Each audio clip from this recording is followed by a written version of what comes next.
morning. I'm going to go ahead and call this meeting to order at 11:38. We want to say thank you to Bethany House for providing our lunch today. Very important to make sure that you RSVP and let us know if you're coming. That way we can prepare. In addition, we also have the opportunity for any of the agencies to donate food for the next couple of meetings. So I wanted to have that list. But thank you so much for joining us today. Right now, I'm going to go ahead and call this meeting to order and do roll call. Carlito Villas present. Jessica Hernandez present. Martina Medina present. Raul Medina present. Gerardo Montemayor present. Governor Salazar present. Jessica Contreras, Respiratory Recovery. Arely Serrano present. Rosa Espinosa with Bethany House. Mary Martinez with Stanford. Adriana Morales, La República. Esmeralda Ama. Houston Rivera Gatewood. Adios, Admin Bernas, the Laredo Public Health. Ricardo Gonzalez, Laredo Police Department.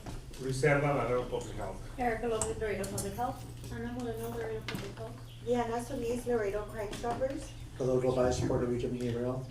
Armando Arte Wesker, Eduardo Rivera Ortiz, present, Wesker. Jacob Rios, West Campo Fidelis. Pastor Iram Tellez with Grace Sons. And now we're going to go around the other outer tables. Alexandra Reyes, District 3. Freddy Cordova, District 8. Mara Mendez, Webb County Judge's Office. Logan Matute, Laredo Police. Angie Flores, Laredo Public Health. Thank you so much for joining us today. I'd also, at this moment, like to ask Pastor Reyes to go ahead and do the invocation before we begin. We may bow our heads. Thank you, Heavenly Father. We come together, Father God, as a community today, giving you thanks for this opportunity, Lord. Also to bless the food and those who provide it, Father God, to bless them as well. Father, everything we do in this meeting, we put it in your hands. Your word says that everything we do works, Father God, to do it in Jesus' name. And that's the way we do it. And bless each and every family represented here today. Provide their need, Father God, and bless them for the work they do. Amen. Amen. Amen. Thank you so much for that. Ms. Angie, do you have any public comments? No public comment. Thank you. Moving on, we would like to ask for a review of the minutes for June 11th, and if I could please have a first and a second.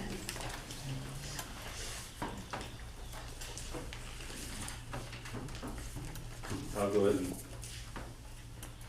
I have a first by Jesse. Do I have a second? I have a second by Marina. All in favor say aye. Aye. Any opposed? Motion passes to approve the minutes as written. Thank you. We're going to go ahead and move on to the administrator's report. Dr. Richard Chamberlain or Dr. Luis Della? Yes, Here. I was in here last week and just coming back from vacation, but I'm gonna, Erika to present on my behalf. So pretty much the same updates. We did distribute 11 Narcans this past month here at Laredo Public Health vending machine. We distributed 14 in Cigarro Rec and 7 on Basket. All of these are free of charge. Among the Narcan, we also did dispense an array of other items as well that are related to harm reduction, but these are the main ones that we do present on. And then we also do have our numbers for June overdoses reported by the Laredo Fire Department. I broke them down by zip code. So we had 5 in 78040, 4 in 78041, 4 in 78043, 1 in 78045, and 2 in 78046. These are reported overdoses that they responded to, not those resulting in death. And unfortunately, we did see an increase March, April, and May. We did have 0 deaths reported this month. We did have in June 3 compared to the 5 in 2024. We still see a decrease comparing into 2024. But unfortunately, we did have an increase this month. And I think that's about it for us. Thank you very much for that. We're going to go ahead and move on to the detox facility update, a report by Dr. Viviana Martinez.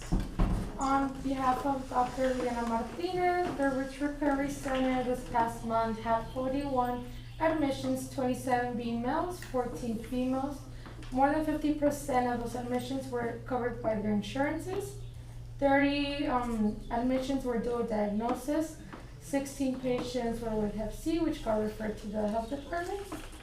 From the fiscal year of August 1st, 2024 to current, we've had a total of 402 pre-screenings seeking information. Out of those 402, 316 have been admitted since October 1st. As of right now, today we currently have 15 patients admitted and are still pending more admissions for this afternoon, tomorrow, and Friday as well. Thank you very much for that. We're gonna go ahead and move on to discussion and possible action, and I know that on this next item, we were going to ask Nancy for some information, and she's not here today. But we do want to ensure that we do have the design and the final logo. The last time I wasn't here, but previous to that, we had discussed about going out into the community and doing more, outreach events, just like Aliana is doing on behalf of the DAC and the public health. But if we were to go out there, we'd like to be representing the Drug and Alcohol Commission. Ms. Angie or Erica, do you know if the logos are on for display? No, as far as we know, no. Did we not, I was under the impression that we did, agree to the logo. To the, oh, this was the logo was here on the corner, the Drug and Alcohol Commission logo, Okay. yes. So the logo is on the far bottom, and that's the logo that they want to confirm that we were going to use for the shirt, correct? Perfect. Okay, and so what else was pending for the last, from the last meeting? for this meeting? The prices. The prices, and that was gonna be Ms. Nancy, right? Yes. Okay, so we're gonna go ahead and table the item, confirming that we are gonna go ahead and do the logo, but we are pending the prices. And then did we say that we were going to incur the cost, or she was going to incur the cost? She was gonna check to see if she could. Okay, so we still have a lot of pending items, with this, discussion item. So we'll bring it back next time, and for now, we're gonna go ahead and table it.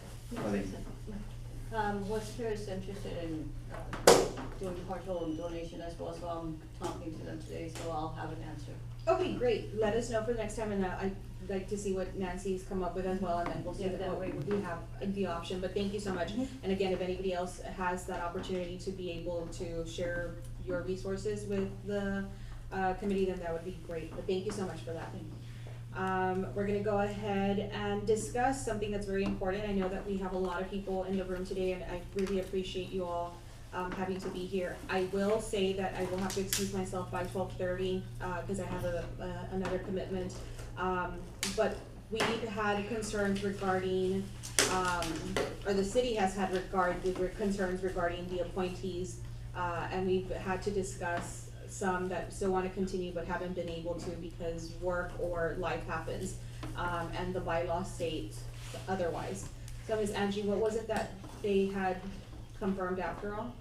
Everything goes to either city, and web is the same rule as for absences, your forfeit. I did send, Carolina Valdez, executive assistant, from web, so she's gonna send me back an update Okay, for those that have been. for the so web. then the rule still stands. So Yes. after 3 consecutive absences, then you forfeit your. It's 4. 4. Yes. 4 consecutive absences, you forfeit or is it just 4 in general? 4 For in general. Okay, so 4 in general, that's what I was trying to make sure, so, because I have 3 consecutive in my bylaws, I'm sorry. Okay, so it's 4 at any given time for the year. On your 4th one, you forfeit your position on the commission, okay? And so we already have a few that have already I don't know if you forfeited. wanna wait for the reply, first and see what they say. Okay. Cause then that is going to affect our quorum for next meeting, or it should have already been affecting our quorum as of right now. Okay. Cause I know Jesse has shown interest, I know, Ms. Alonso. Ms. Alonso and Margarita, they've all shown interest, but regardless of interest, they are being forfeited. Correct. Okay, I think we need to ask if they need to be formally informed in written, right, that they're going to be forfeited, or just, No, no? no, we used to do that, but not at this time. okay. All right, so is that, you are always welcome to continue to join us. And if you want to take it further, then you can take it back to your city council member or your, commissioner and advise them that there is interest, but the bylaws have stated otherwise, and that bylaws are through and through with all commissions for the city. Correct. And apparently now the county has adopted that, or will adopt that. Okay, so then if there's any other questions or concerns with that, then send a formal email and we will pass it on. But that was the decision that has already been made by the city. There was a training that was done back in December, January, and these have already been brought up. We've been stating it, for the last couple of meetings. It's already halfway through the year, we're already in month 7, and we've discussed whether the time, the location, the day has been appropriate, but it works for all the stakeholders, it just hasn't worked for the commission members. So, with that said, we're gonna go ahead and move on to our partner agency updates and presentation.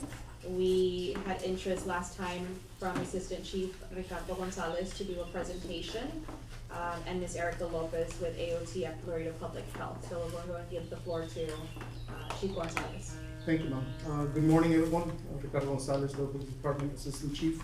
Following up on a report that I previously presented, these are statistics year to date. We're halfway through the year. We're comparing them to last year's statistics. As you can scroll down a little bit. As you will see, we'll start with the overdose deaths up on top. There is a significant decrease.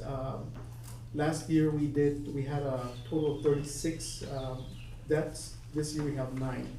Our last one was yesterday morning, or is believed to. It's still very preliminary. From the 9 suspected deaths involving or caused to be overdose, 4 are still unknown. We're waiting for toxicology reports. 3 are linked to cocaine use. 1 is cocaine and fentanyl, and another one is pills, and I believe it, I'm not mistaken, alcohol. So we've seen a huge decrease in these overdose statistics, even for reports taken. If you look into the recovered drugs, we see a significant increase in fentanyl that we've seen recovered through arrest and such. The other significant difference is the increase of methamphetamines in our community. Everything else is, if you look at it, is pretty much 50%, so there's no significant change. The other one is DWI arrest and intoxication assaults or possession by minors, which is one of the things that everybody wanted to know about and track.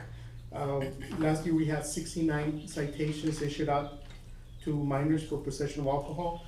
This year we only had 15. One of the significant changes was that we haven't been conducting a lot of operations to target violators. One of the last times that I spoke about this subject, I told you about our problem downtown area, about minors in that area. We can't keep them out, and obviously the business owners welcome Millennial to partake in their business, and we saw a lot of population of minors. These large populations are very hard to control. We have to kind of leave it up to the owners to be able to screen for that. So the way we verify, we've been doing undercover sting operations, and we did a couple of arrests. I don't know if you saw that in the news. I know I saw it this morning. So we'll continue. The summer is a big spike, but it doesn't stop. It's year round. Unfortunately, it takes a lot of resources to do these undercover operations, but we've done it before. We'll continue doing them because we definitely want to curb the problem. And as we spoke before, we want to go at them when they're young, be able to prevent them from getting into these bad habits or exposed to things that might potentially get worse or is going to affect them in other ways. If we move on to the next page, you'll see our heat map, and these are the areas affected by overdose calls, not necessarily by deaths. And we still see the west side as a big problem.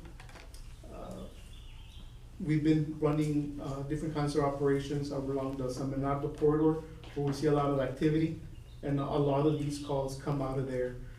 We've also seen a surge in the Guadalupe area in Central East Laredo. We've been doing operations on both areas. It seems that we've been more effective on the central Laredo or that Guadalupe area. San Bernardo's been impacted. Every time we run these operations, we see a decrease in crimes from all angles. But still, drug distribution and usage, consumption, it's still a big problem. So we'll continue on that. Chief, B16 indicates what area of town? Beat 16 is where, just south of the HEB, On Guadalupe? on 83. Oh, so that's a lot, that's a huge space then. See, 17 is Cielito Lindo, around Okay. LC. So we're looking 16 at, is further north towards, a little bit between Cigarroa and the Walmart. Where you have the red spot, that's more, north of HEB, okay, more towards 359 area, 83. That's where we were seeing the big problem. And as you see on the map to your right, it seems like we've curbed a lot of those problems. We know they're still out there, we'll continue.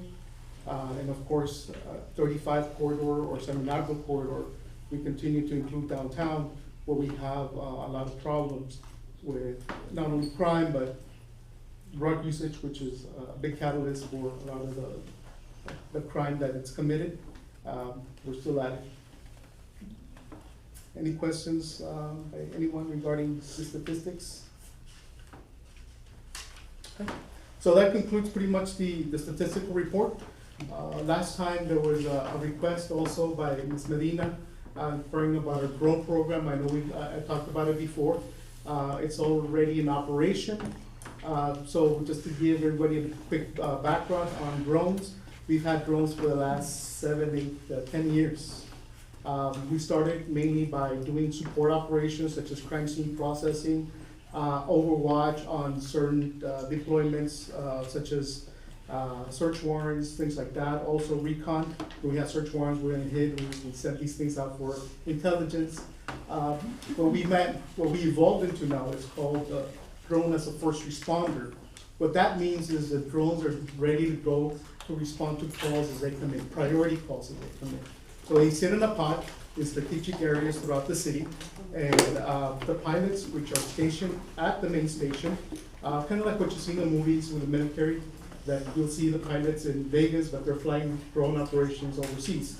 Same concept, they're at the station, they're civilian pilots, and they're looking at their call load as they're coming in, and as a priority call comes in for the need of a drone or having eyes in the skies, immediately as possible to either de-escalate the problem, provide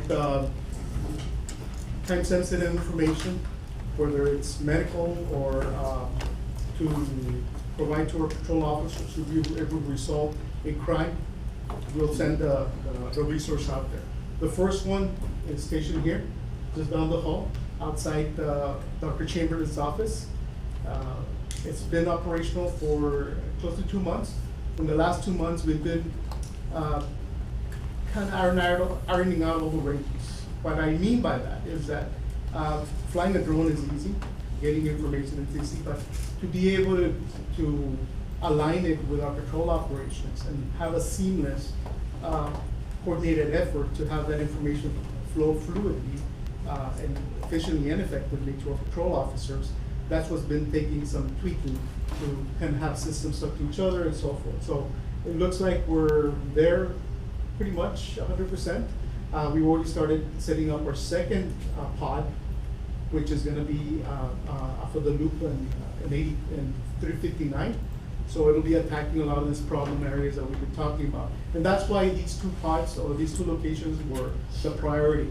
You saw the problem areas in our city, even though that was only 2 overdoses, it pretty much matches a lot of the crime activity that we see for any and all crimes. So these 2 pods these 2 locations were the priority. We already started launching. So Lieutenant Matuk, I'll turn it over to Lieutenant Matuk for a little presentation. These things you're able to log in anywhere in the world and fly if you have the right credentials, which Are there pilots or they're autonomous? so they're pilot, but they have a lot of autonomous features. What we mean by that, so they have a lot of these safety features that not only makes the drone fly on its own, but it has a lot of safety features where it doesn't crash. If it detects a problem, it has these crash avoidance features on it, and believe me, it works. I tried to crash one into a building, didn't work. Or they have some features that it runs into problems so that it safe lands somewhere. So as far as buildings and structures, all that's been mapped out in our software, so it creates that additional avoidance of collision. Sounds very interesting. So this is pretty much what a pilot sees. Well, they see a lot more. They have these huge screens and the latest and the greatest. So I'll turn it over to Lieutenant Matute to give you a little rundown what this looks like, some of the capabilities.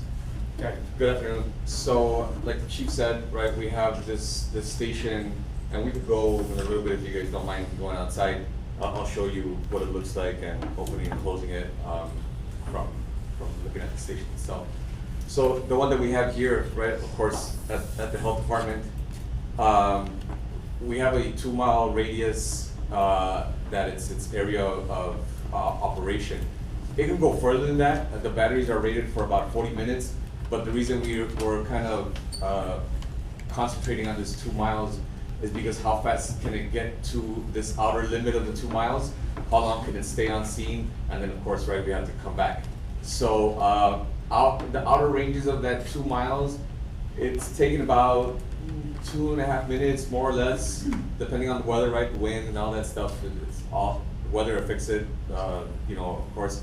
But it'll get to this outer area of the 2 miles in about 2.5 minutes or so.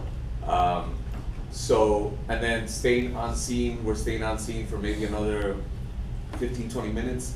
Of course, hopefully by then the officers have the situation under control. And then of course we have to come back and dock it into the station. And the station, it has it has a metal strip, and when the drone lands, it charges wirelessly.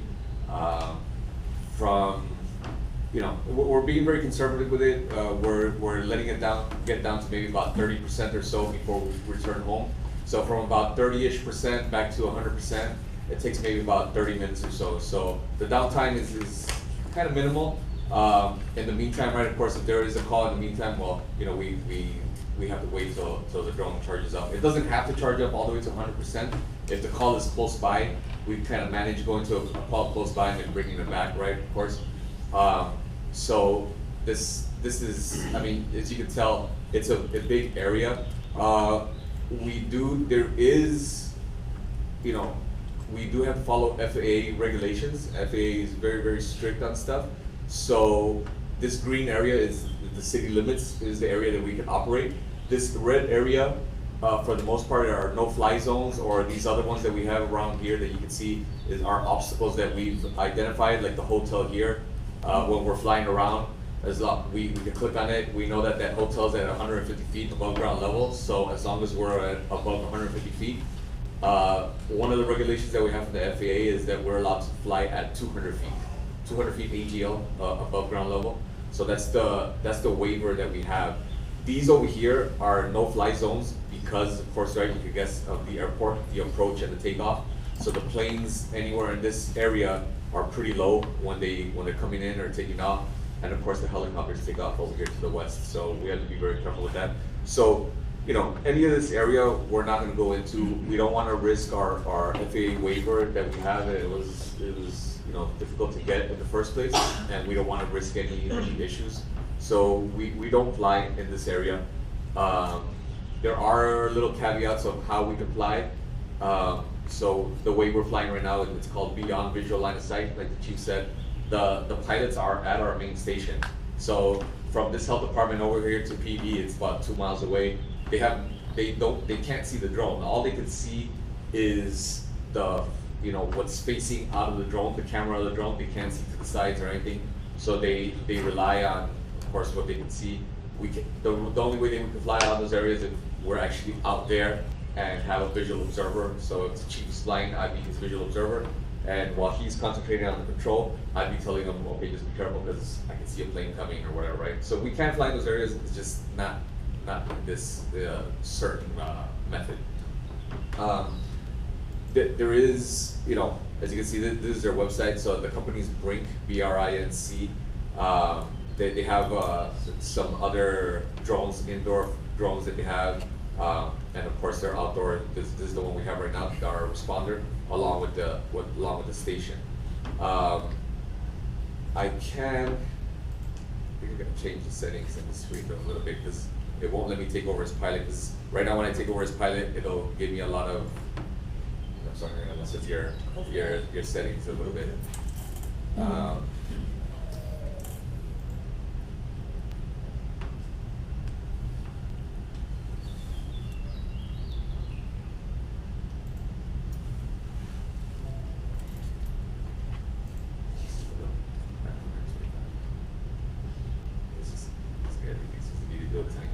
So while Lieutenant Matuk setting up a flight, why is this important to present here for this particular group? One of the main developments that came out of with this company working with the Lower Police Department was a request to be able to deploy items from this drone. One of the asks was to be able to deploy an RCAP. Why? Because we had, at the time that we started laying out our program for the drone, which was over a year ago, that's when we had the spike in overdose deaths. So we were trying to grasp at anything that we could to be able to curb and mitigate those issues that the problem that we had with overdoses. And the company, upon our request, was able to comply. And we're gonna assume, and we can do it now, but we're still developing cases and something that we can deploy safely from the sky to be able to assist anybody with Narcan. These drones have a two-way communication. Our pilots have been trained with not only first aid, but also for Narcan deployment.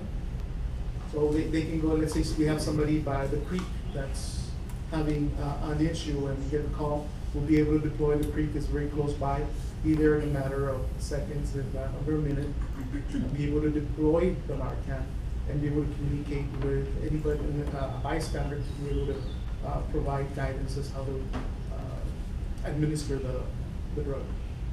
How many pounds can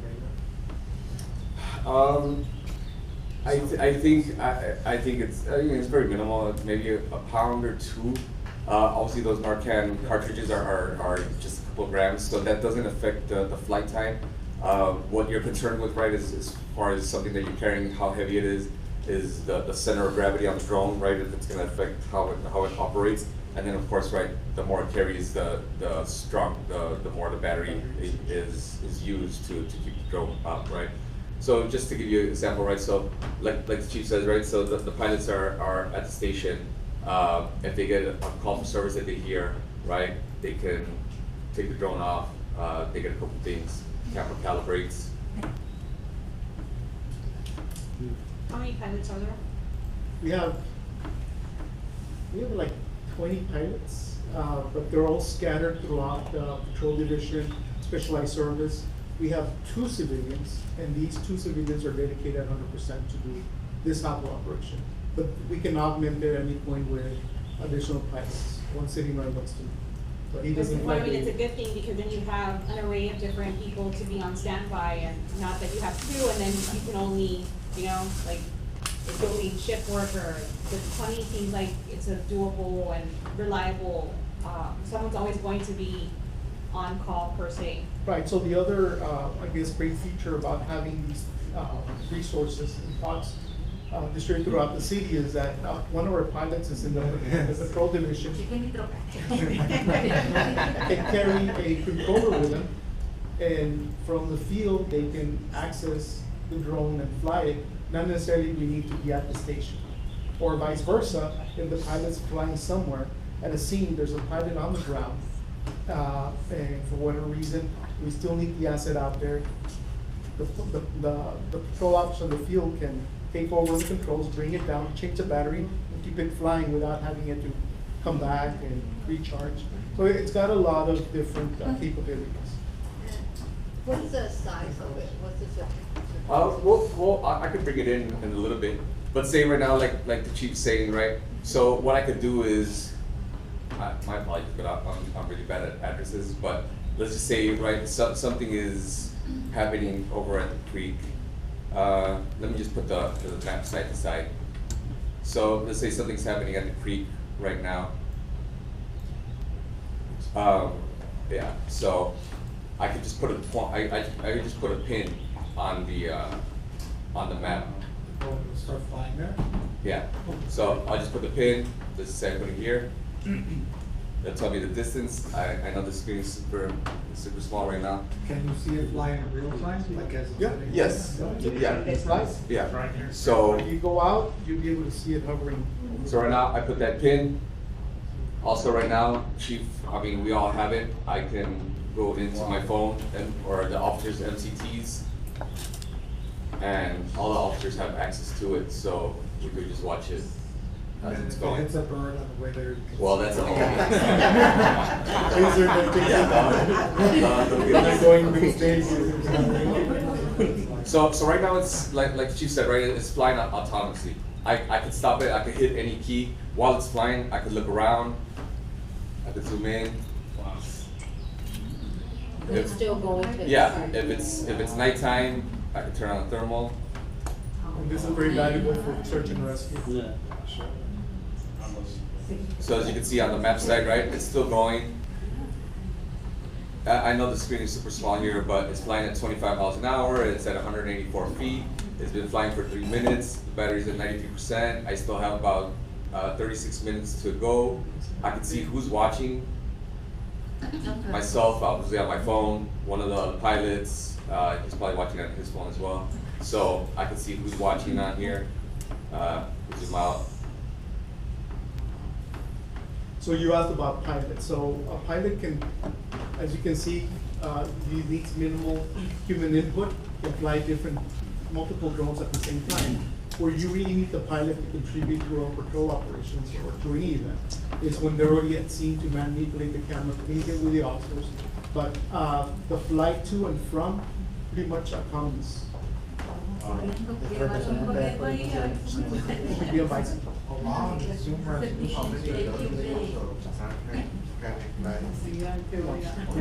Yeah, it's gonna have to be, so like if we drop the Narcan, we'd have to come back and load up another Narcan.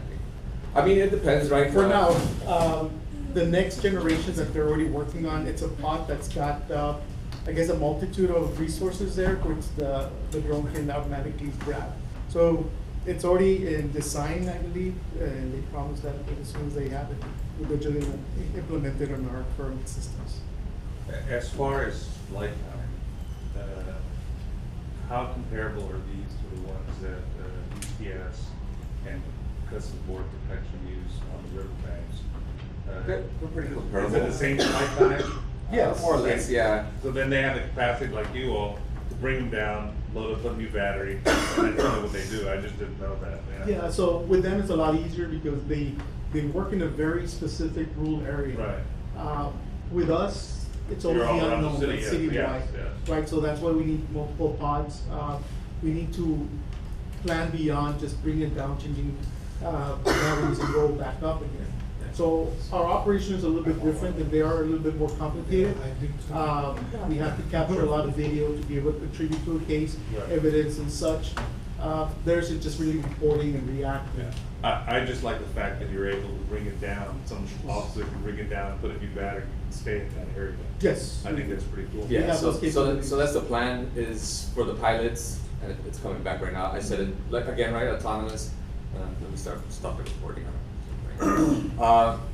You know, it's coming back. But yeah, we have that capability, so these pilots, they can take a controller with them when they're on patrol, take a couple batteries. If for whatever reason that flight time needs to be extended, they can take over.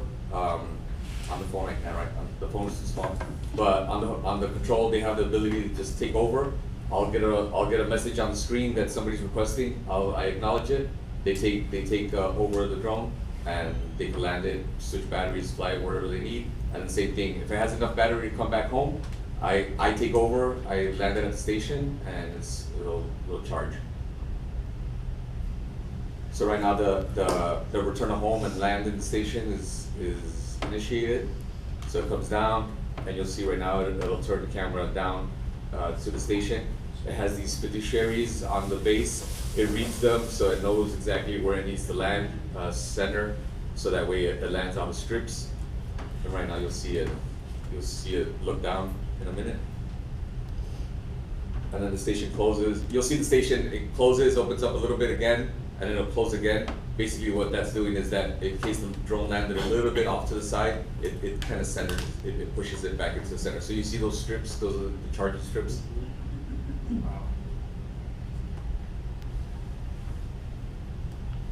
How's the maintenance on that, since it's Almost zero maintenance, really. Really? Yeah. Unless you crash it. Yeah, that's a whole different story. Crash it, we But just- listen, so it reads those fiduciaries, and it figures out where exactly it needs to land. Like the chief said, it has a SIM card, so I could call into it and just talk out of the speaker. It has lights, it has siren, it has all those capabilities. Does the weather affect, like rain? Yes, so it will fly in some light rain, not a downpour. It's not completely waterproof. There are some that are. This one is not. In some light rain, it'll be fine. But yeah, and then the full downpour, that stuff will get into the camera, into the motors, and yeah, it'll mess it up.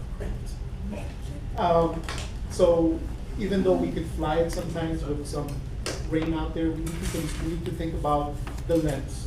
If it's gonna be,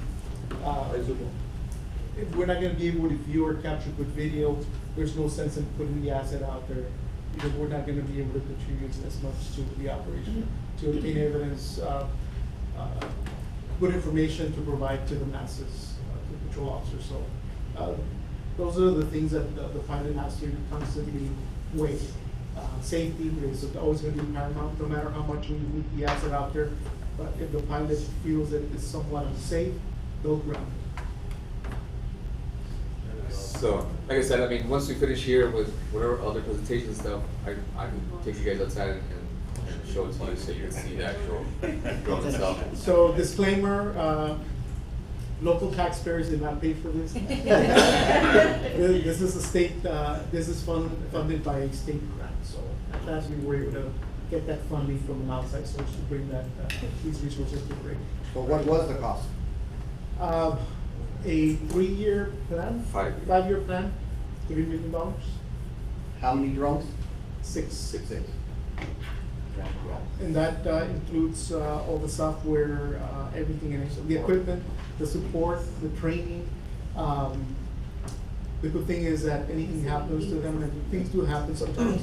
That was my first question. They'll be able to switch it out, and no questions asked. We're really good at warranty on this. About 150,000 per drone per year. And yes, it's beyond the drone, because the drones, if you look at it, an actual drone is anywhere from 10, this one's about 20,000, some thousand, if you buy it off the shelf. What's expensive is the whole infrastructure around it, mainly the software. Remember I said that we need systems to talk. This is not just some kid flying out of a roof and trying to get information. This is a whole ecosystem where you're getting real-time information. Pilots already flying even before a dispatcher creates a call and sends it out. They're gonna be hearing this, they're gonna be very proactive. These pilots now are able to contribute to any investigation. They need to capture all this information, be able to transfer it into a case if they're able to contribute to a significant case. So everything has to be connected. The software here with our CAD system, that's really where the money is going to, not just the equipment. The intellectual rights of things. Great, Is it able to follow like a certain patrol car? Yeah, it should have that feature. It has a feature to tracking things, yes. One of the things, the next thing that we're working with the company and their engineers, one of the big things here is that we wanna be able to mitigate the chases in the area. We have very strict chase policies, even though we do engage in chases, they're very controlled, only under certain circumstances. It seems other agencies, they just chase because they can. We're trying to see if we can inject ourselves in a way that we can be able to help with technology and chasing their perpetrator without them being on them and being a catalyst for sometimes collisions and things like that. So, they're trying to bounce some ideas around with some technology that the drone can implement to be able to track offenders or fleeing from police. About ammunition. Sorry? Can you have like guns? No, that's a big no-no. That's against the law to weaponize drones. Maybe during Ukraine it'd be a different story. Can it detect other drones, like personal drones around it, how close, how far? We have the capability. I think for that amount of money, I think it probably does a lot of stuff. Yeah, so you're just getting the tip. the tip of the iceberg presentation. There's a lot of things that obviously we're not disclosing. There's a lot of information that is very technical that even if we were to tell you about it, it goes over my head sometimes. So, but yeah, any questions about what you're seeing, capabilities, anything? Well, I think, Chief and Lieutenant, that the commission and the community is very excited to have this because it obviously will assist with certain situations. So I think it's awesome to hear that it's been 2 months and you have 20 pilots and you'll be getting 6 drones and they'll be helping and assisting the community. So I think we're very excited about that. Congratulations on that. Thank you. Is there any questions before we move on? And I know Lieutenant said that he'll be happy to take you to the actual drone. Again, the Chief just said there's some things that as citizens we're not privy to, so this disclosure or any information that is passed on to you is for your knowledge and for the resources that you share. But also be very careful to say, oh, it looks like this big and it's like this, and you can find it right across, you know. Yeah, we don't want people trying to climb the walls and then I think it's very special that they want to let us know where it's at and how it's placed and whatnot. But again, there's some information as you shouldn't be disclosing to anybody and everybody else in the community.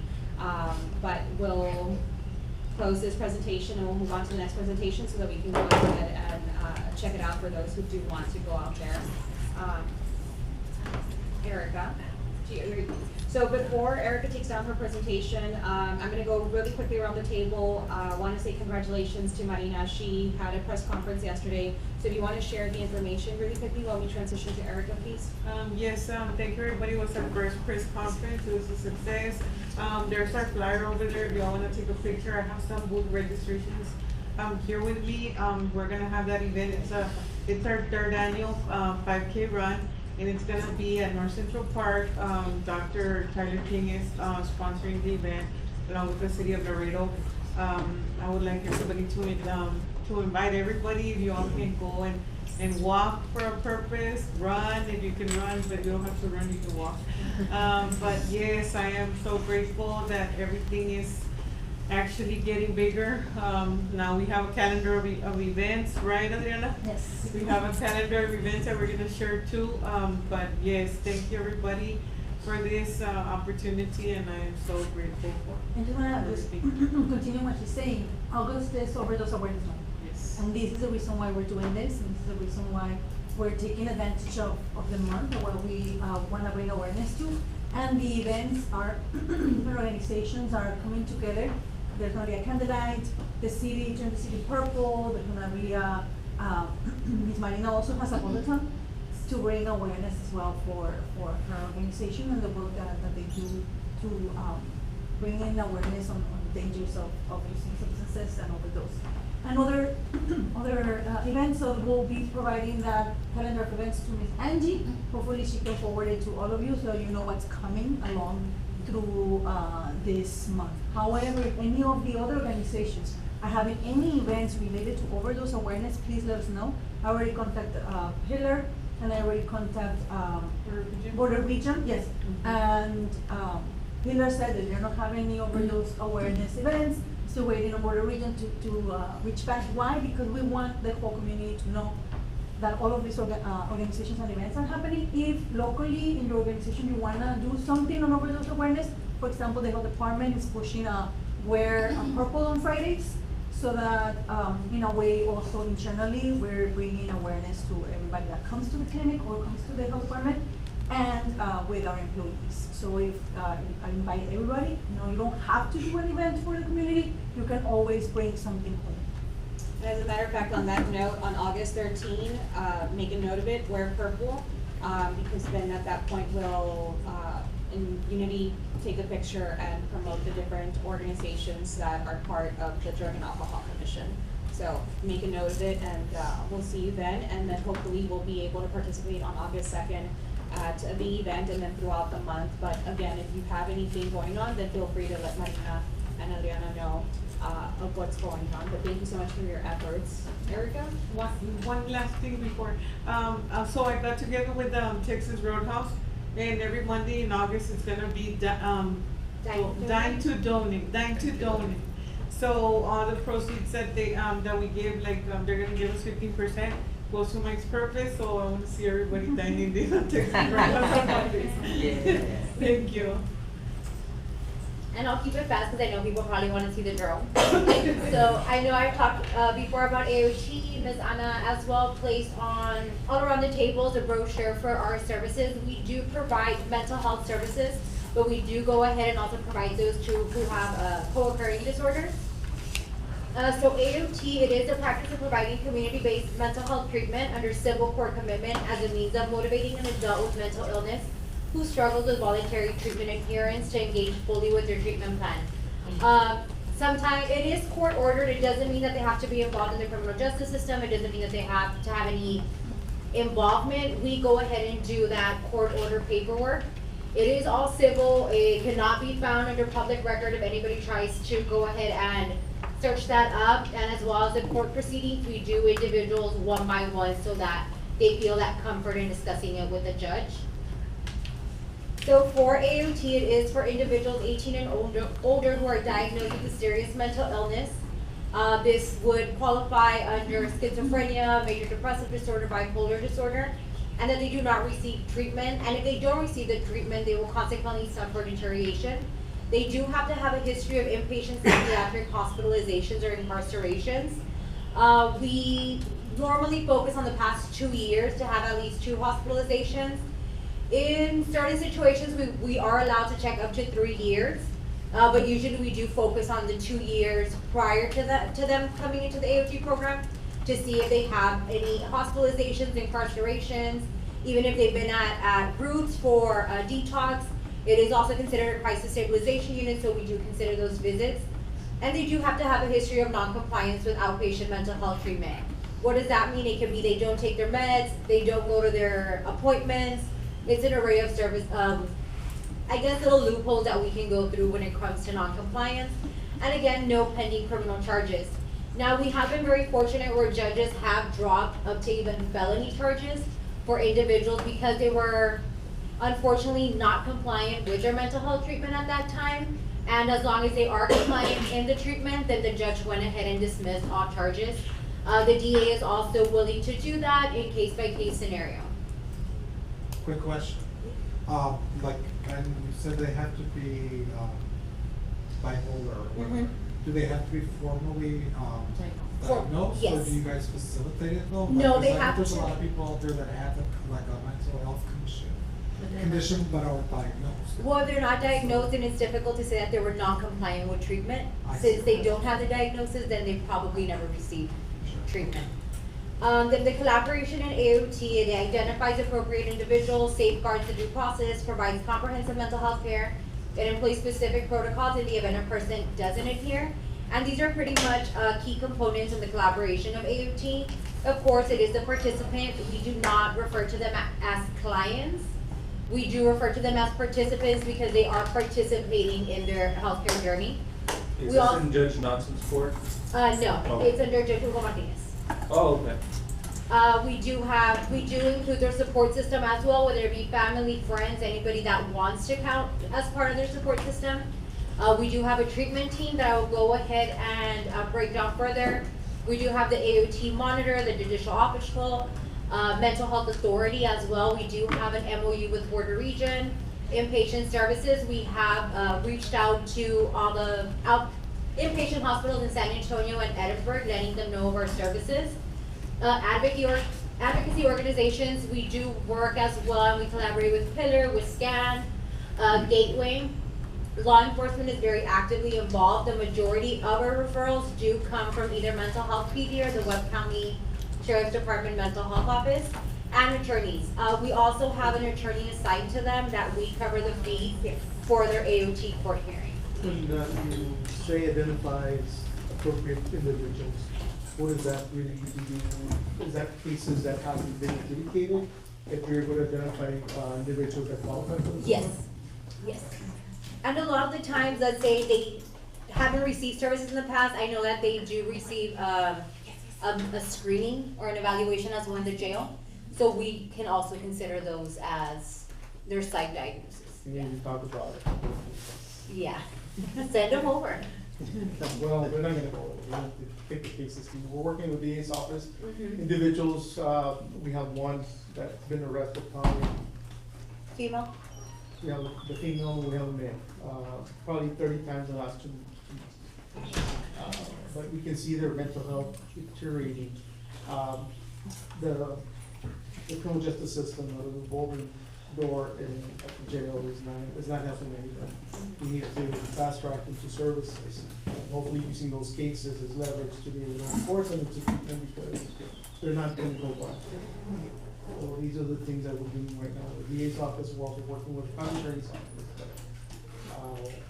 We wanna, it's kind of frustrating kind of get into the system, so anyone that can help and help us push it through, we'll partner up. Yes, of course. Erica, and do they have to be in a facility more than once in the month? Yes, not in a year. In a year? In 2 years. Okay. So let's say But if they've only been there once and they never went back, but they were diagnosed with it? if they've gone even to the ER, let's say because they're having an anxiety attack or they're thinking that they're having a heart attack, we see it a lot, and it's not a heart attack, it's a panic attack. So even at that, technically, they do get diagnosed, they do get discharged with a mental health diagnosis.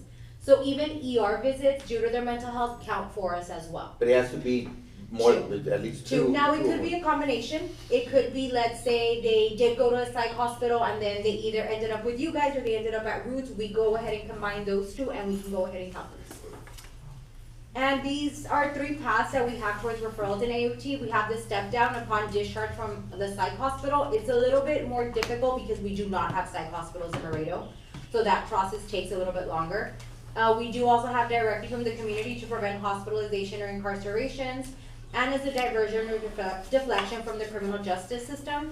I know right now they're looking at AOT to see if they can do the restoration because of the lack of hospital beds and the wait time. I believe Texas faced a lawsuit recently due to the fact that they were not getting a speedy trial. Because they did not have any forensic beds in the psych hospitals, unfortunately. So they are considering AOT as a way to, and as an attempt to restore competency. So the services that we do provide intensive case management. So initially in the program, this entails daily telephone calls or text messages from our case manager to our participants, weekly in-person meetings, virtual meetings, and home visits. We also do virtual psychiatric care, which is the monthly psychiatric appointment, medication management, and monitoring. We do provide health education, which they assist with any barriers such as housing, food, employment. Counseling, we do weekly, which is in-person or virtual counseling, and also we can do counseling and home visits.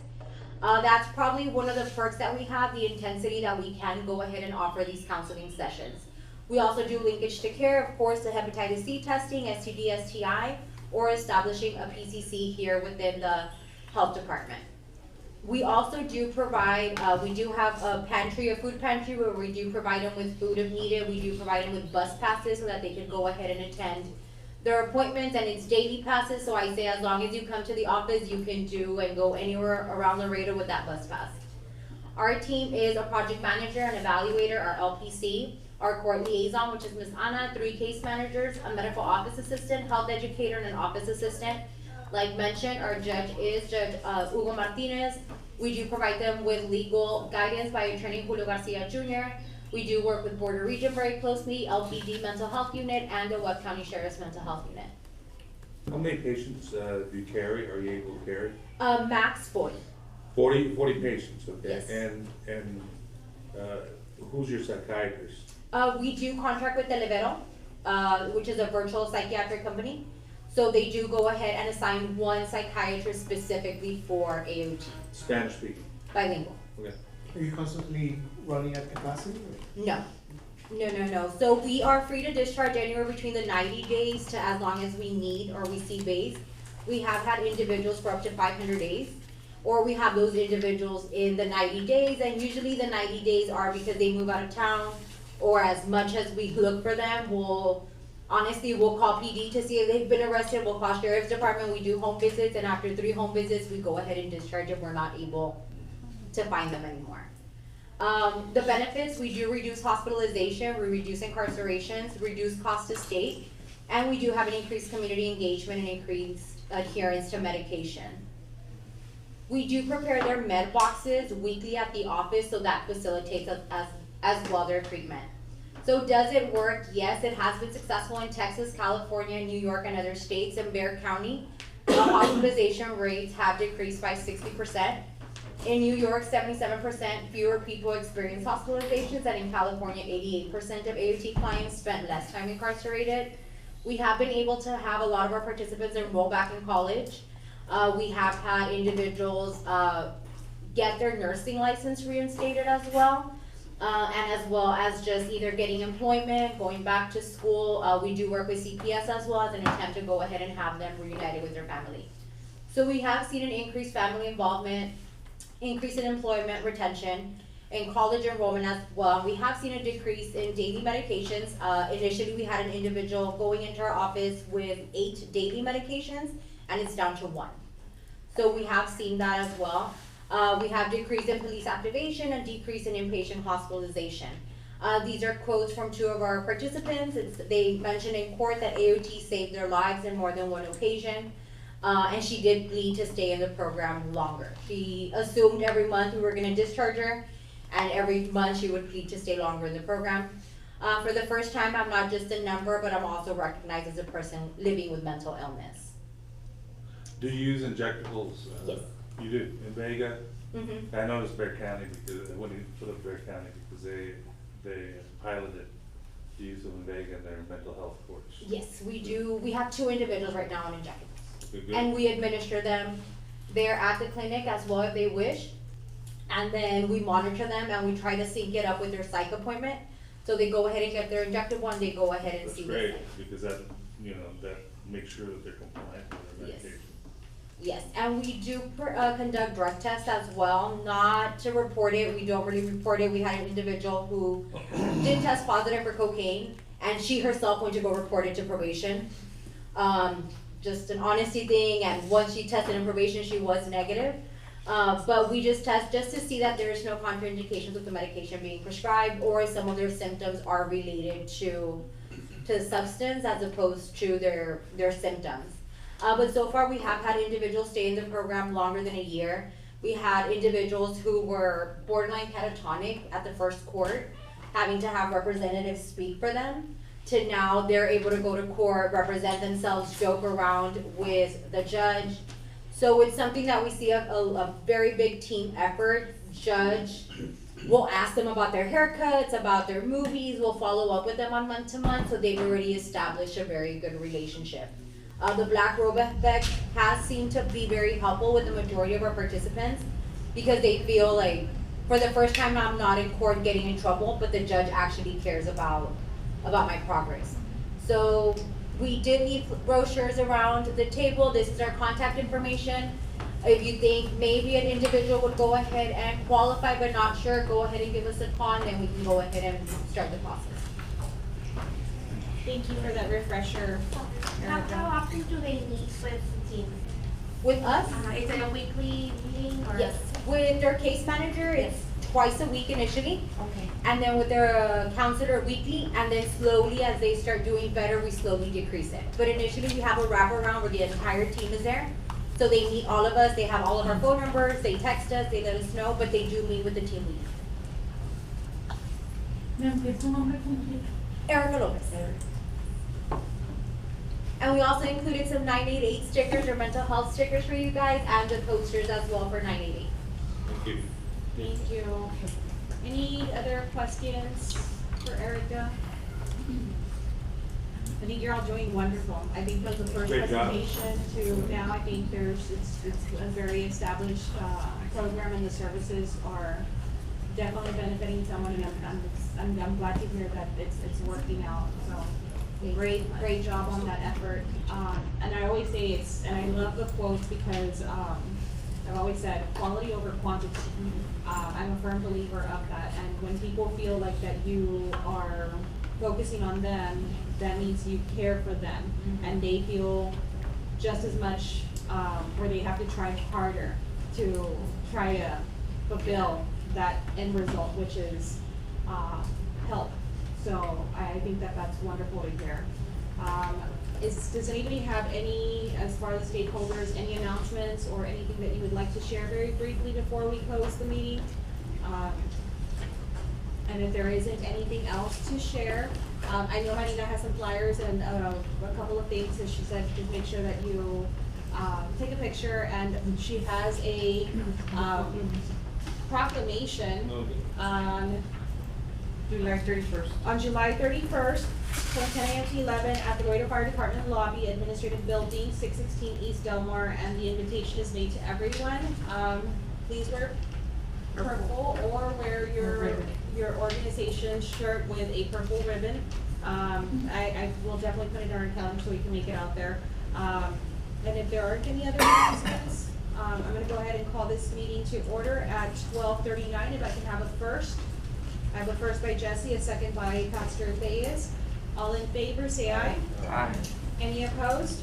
Motion passes. To conclude the meeting, we will see you on August 13th with your purple shirt. And if anybody wants to go over with Lieutenant, feel free to go ahead.